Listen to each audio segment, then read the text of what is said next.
দর্শক, স্বাগত জানাচ্ছি এশিয়া পোস্ট নিউজে। আপনাদের সাথে আছি আমি তারেক আহমেদ। ভিআইপিদের নিরাপত্তা দিলেও কষ্টের জীবন পুলিশের। আল্লাহ ছাড়া আমার কেউ রইল না, মা ও 3 বোনের লাশের সামনে দাঁড়িয়ে সিফাত। নির্মাণের 1 মাসেই ভেঙে পড়ল সরকারি অফিসের ছাদ। জমি বিক্রি করে আর্জেন্টিনার পতাকার রঙে বাড়ি সাজিয়েছেন শামীম। নির্মাণ কাজ শেষ হতেই ধসে পড়ল 9 কোটি টাকার সড়ক। এতক্ষণ শুনছিলেন সংবাদ শিরোনাম, এবারে বিস্তারিত।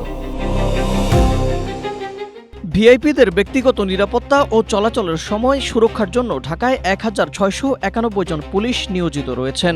তারা 49 জন মন্ত্রী, প্রতিমন্ত্রী ছাড়াও অন্য ভিআইপিদেরকেও নিরাপত্তা দিচ্ছেন। তবে ভিআইপিদের নিরাপত্তার চাদরে ঢেকে রাখলেও তাদের অনেকের কষ্টগাথা ও বঞ্চনার খোঁজ কেউ রাখে না। জানা গেছে ফোর্স ঘাটতির জন্য তাদের অনেক হিমশিম খেতে হয়। এজন্য প্রোটেকশন টিম বা একাধিক পুলিশ সদস্যকেও অতিরিক্ত দায়িত্ব পালন করতে হয়। এতে দায়িত্বরত পুলিশ সদস্যের উপর শারীরিক ও মানসিক চাপ বাড়ে। প্রোটেকশন পুলিশের কয়েকজন সদস্য জানান, শুধু মন্ত্রীর প্রবেশ ও দর্শনার্থীদের প্রবেশের জন্য তারা গেট খোলেন। কারোর সঙ্গে তাদের তেমন কথা হয় না। প্রোটেকশন পুলিশের অন্যতম সমস্যা খাবার সরবরাহে দেরি হওয়া। অনেক সময় মেস থেকে খাবার সরবরাহ দেরিতে করা হয়। তাদের নির্দিষ্ট কোনো খাবারের জায়গাও নেই, ফলে তারা অস্বাস্থ্যকর ও খোলা আকাশের নিচেই খাবার খেয়ে থাকেন। এছাড়াও রয়েছে টয়লেট সমস্যা। মন্ত্রীর সাথে বাইরে কোথাও গেলে টয়লেট নিয়েও বিড়ম্বনায় পড়তে হয় তাদের। দৈনিক আমার দেশের এক প্রতিবেদনে এসব তথ্য তুলে ধরা হয়েছে। একই সারিতে খোঁড়া 4টি কবর। পরিবারের 5 সদস্যের মধ্যে 4 জনই শায়িত হবেন এই 4 কবরে। আর এই শোক যাকে বয়ে বেড়াতে হবে তার বয়স মাত্র 18 বছর। মা ও 3 বোনকে কবরে রেখে সিফাতের এখন আল্লাহ ছাড়া আর কেউ নেই। অশ্রুসিক্ত নয়নে 4 জনকেই শেষ বিদায় জানান তিনি। শুক্রবার রাতে কুমিল্লার হোমনা পৌরসভার লাটিয়া গ্রামে জানাজা শেষে 4 জনের দাফন সম্পন্ন হয়। জানাজায় হাউমাউ করে কাঁদতে কাঁদতে সিফাত জানান, বাবাকে হারিয়েছেন সেই ছোট্টবেলাতেই। এখন মা বোন কেউই রইল না, তার পৃথিবীটা একেবারেই শূন্য। আল্লাহ ছাড়া তার আর কেউ নেই। তার মতো যেন আর কারো বুক খালি না হয়। সিফাত একাদশ শ্রেণীতে পড়ার পাশাপাশি স্থানীয় একটি রড সিমেন্টের দোকানে 7,000 টাকা বেতনে কাজ করত। ঘটনার সময় দোকানে থাকায় প্রাণে বেঁচে যান তিনি। নির্মাণের 1 মাস যেতে না যেতেই উদ্বোধনের আগেই ভেঙে পড়েছে প্রায় 1 কোটি টাকা ব্যয়ে নির্মিত সরকারি অফিসের ছাদের অংশ। শুক্রবার ভোরের দিকে ছাদটির ওই অংশ ভেঙে পড়ায় কোনো হতাহতের ঘটনা ঘটেনি। ঘটনার পর স্থানীয়দের মধ্যে উদ্বেগ দেখা দিয়েছে। তাদের অভিযোগ, নিম্নমানের নির্মাণ সামগ্রী ব্যবহার ও যথাযথ তদারকির অভাবের কারণেই নির্মাণের 1 মাস যেতে না যেতেই সরকারি ভবনের ছাদের একটি গুরুত্বপূর্ণ অংশ ধসে পড়েছে। তারা এটারে ভাঙছে, ভাঙা দেখাইছে তারা ইচ্ছাকৃত ভাঙছে, কিন্তু এর আগে এটা ভাঙা পড়ছে, ভাঙা পড়ার পরে তারা এটা করছে। 1 মাস আগে একটা ছাদ ঢালাই হয়েছিল। শাটারিং খোলার পরে হঠাৎ করে ছাদের সামনে অংশটা দস্যা পড়িয়া যায়। ঘটনাটি ঘটেছে হবিগঞ্জের বাহুবল উপজেলার পুটিজুড়ি ভূমি অফিসে। এ বিষয়ে সংশ্লিষ্ট ঠিকাদারি প্রতিষ্ঠান মেসার্স নিপা ভূঁইয়ার প্রতিনিধি সজীব আহমেদ জানান, শাটারিং খোলার সময় কিছু ত্রুটির কারণে ছাদের সামনের অংশটি ক্ষতিগ্রস্ত হয়েছে। তবে দ্রুত মেরামতের আশ্বাস দেন তিনি। ইঞ্জিনিয়ার এসেছিল, এসে দেখলো যে এটার মধ্যে ভিন্ন ধরনের হানিকম আছে, অনেক বড় বড় হানিকম। তারপর এটা হালকা একটু লিক হওয়ার কারণে ইঞ্জিনিয়ার বলেছে যে এটা হবে না, এরা তোদের উপরে বলছে যে এটা হবে না। তারপরে বলছে, নির্দেশনা দিয়েছে যে এটা নতুন করে করার জন্য। তখন আমরা আজকে সকাল থেকে এটা ভেঙে নতুন করে করার জন্য শুরু করলাম আর কি। বাহুবল উপজেলা নির্বাহী কর্মকর্তা উজ্জ্বল রায় ঘটনাস্থল পরিদর্শন শেষে জানান যে অংশটি ধসে পড়েছে, সেই অংশ নির্মাণে ত্রুটির অভিযোগ পেয়েছিলেন তারা। তদন্তে নির্মাণ কাজে গাফিলতি বা অনিয়মের প্রমাণ পাওয়া গেলে দায়ীদের বিরুদ্ধে আইনগত ব্যবস্থা নেওয়া হবে বলেও জানান তিনি।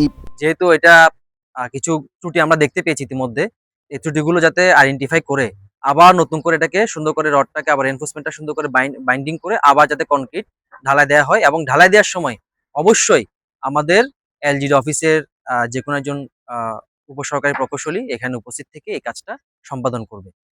আর যদি কোনো ধরনের কাজে কোনো ব্যত্যয় ঘটে তাহলে সেটা আমরা ঊর্ধ্বতন কর্তৃপক্ষের নজরে আনবো এবং তাদের বিরুদ্ধে আমরা আইনগত ব্যবস্থা নেব।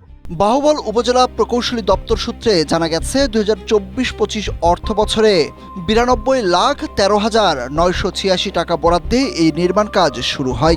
এত টাকার এই ভবন নির্মাণে ত্রুটি থাকায় হতাশ স্থানীয়রা। Desk report, Asia post. পেশায় উপজেলা স্বাস্থ্য কমপ্লেক্সের অফিস সহায়ক শামীম আহমেদ প্রায় 4 লাখ টাকায় আর্জেন্টিনার পতাকার রঙে রাঙিয়েছেন 3টি বাড়ি, যেগুলোর নাম দিয়েছেন তিনি আর্জেন্টিনা বাড়ি 1, 2 ও 3। অবসর সময় জুড়ে তার ধ্যান জ্ঞান আর্জেন্টিনা দল আর লিওনেল মেসিকে ঘিরেই। এ কারণেই এলাকাবাসীর কাছে তিনি পরিচিত আর্জেন্টাইন শামীম নামে। শুধু তাই নয়, 40 বছর পেরিয়ে গেলেও এখনো বিয়ে করেননি তিনি। তবে এবার প্রিয় দল বিশ্বকাপ নিলে বিয়ের ঘোষণাও দিয়েছেন শামীম। শামীম জানান, বাড়িগুলো সাজাতে তার প্রায় 4 লাখ টাকা ব্যয় হয়েছে। এই অর্থ জোগাড় করতে তিনি জমি ও গাছ বিক্রি করেছেন। তার ভাষায় ছোটবেলা থেকেই আর্জেন্টিনাকে ভালোবাসেন তিনি। প্রিয় দলের প্রতি ভালোবাসা থেকেই এই আয়োজন বলেও জানান শামীম। ছোটকাল থেকে আমি ফুটবল ভক্ত, ফুটবল খেলা নিয়ে সবসময় থাকি। সেই থেকে ভালোবাসা তৈরি হয়েছে আর্জেন্টিনার প্রতি। আর্জেন্টিনা অনেক ভালো ভালো উন্নত মানের খেলোয়াড় ছিল, তাদের খেলা দেখে আমি অনুকরণ করে খেলা শিখতাম। সেই থেকে আমি আর্জেন্টিনার জন্য ভালো ফ্যান হয়ে যাই। তার থেকে আমি ফুটবল খেলা আর দেখে দেখে ভালো শিখতে পারছি এবং খেলা করেছি বিভিন্ন জায়গায়। আর এই আর্জেন্টিনার ভক্ত হওয়ার কারণেই আমি এই ইতিমধ্যে 4-5টা বাড়ি আমি রং করেছি এবং আমার নিজের 3টা বাড়ি রং করেছি। পাশে আমি আরো 2টা বাড়ি রং করে দিয়েছি। শামীমের এমন কর্মকাণ্ড ইতিমধ্যে এলাকায় ব্যাপক আলোড়ন সৃষ্টি করেছে। প্রতিদিন দূর দূরান্ত থেকে মানুষ আসছেন তার সাজানো বাড়ি ও আয়োজন দেখতে। বিশ্বকাপকে ঘিরে তার এই কর্মযজ্ঞ এখন স্থানীয়দের কাছে বিশেষ আকর্ষণে পরিণত হয়েছে। কুষ্টিয়া থেকে এসে আপনার আর্জেন্টিনা বাড়িটা দেখতে আসছে, এখানে দেখে আমার খুব ভালো লাগলো। এখানে ভালো লাগার বিশেষ করে এখানে একটা গ্রাম্য পরিবেশের ভিতরে এত সুন্দর একটা বাড়ি আর্জেন্টিনার, আসলে এরকম একটা সামর্থ্য খুঁজে পাওয়া মুশকিল। অনেক ভালো লাগছে আমার। ভালো লাগছে, এখানে আসলাম, দেখলাম যে একটা আর্জেন্টিনার বাড়ি হয়েছে, নতুন কিছু নতুনত্ব দেখে ভালো লাগলো, তাই দেখতে আসলাম। ব্রাজিলকে সাপোর্ট করি বলে যে আর্জেন্টিনাকে ভালোবাসি না তা না, ভালোবাসি, কিন্তু ছোট থেকে ব্রাজিলকে ভালোবাসি, তাই আর আর্জেন্টিনায় যেতে চাই না। আর্জেন্টিনার প্রতি ভালোবাসা থেকে শুরু হওয়া তার এই আয়োজন এখন এলাকায় ছড়িয়ে দিচ্ছে ফুটবল উৎসবের বার্তা। স্থানীয়রা বলছেন, শামীমের মতো আর্জেন্টিনা ভক্ত তারা আগে কখনো দেখেননি। এই আর্জেন্টিনা দলের জন্য প্রায় 3টা বাড়ি রং করতে তার 4 লক্ষ টাকা খরচ হয়েছে। তাহলে এই আর্জেন্টিনার মানে ভালোবাসার জন্যই কেন শামীম ভাইয়ের যে আর্জেন্টিনা এত ভক্ত, এটা আসলে আমার মনে হয় না যে বাংলাদেশে আর কোনো গ্রামের কোনো সাধারণ এলাকায় এমন ধরনের কোনো ভাইকে পাওয়া যাবে কিনা। Desk report, Asia post. নির্মাণ শেষ হয়েছে মাত্র 1 মাস আগে। এরই মধ্যে দেবে গেছে সড়কের একাংশ, ভেঙে পড়েছে নদীর তীর রক্ষায় নির্মিত সিসি ব্লকও। প্রায় 9 কোটি টাকা ব্যয়ে নির্মিত এই সড়কের ব্লকগুলো একে একে বিলীন হয়ে যাচ্ছে নদীতে। ফলে সরু হয়ে পড়া সড়ক দিয়ে ঝুঁকি নিয়ে চলাচল করতে হচ্ছে যানবাহন। গাজীপুরের শ্রীপুর উপজেলার রাজবাড়ী দমদমা সড়কের চিত্র এটি।